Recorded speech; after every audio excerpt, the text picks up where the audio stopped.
the CANAAF Come Together 22 conference. We're downtown in Toronto, and I'm here with Superhairpieces, and we're here to promote awareness of Alopecia areata, which is an autoimmune disease that causes hair loss.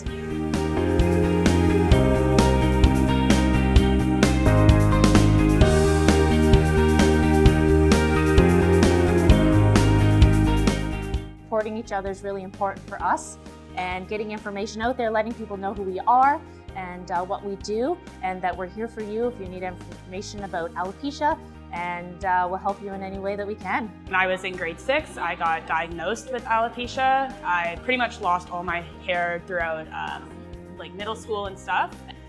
So camp was basically a place I could go to and feel comfortable, be around staff who is very, very supportive. So yeah, we're thankful to be here and have Superhairpieces here with us to share options for those with alopecia and their families.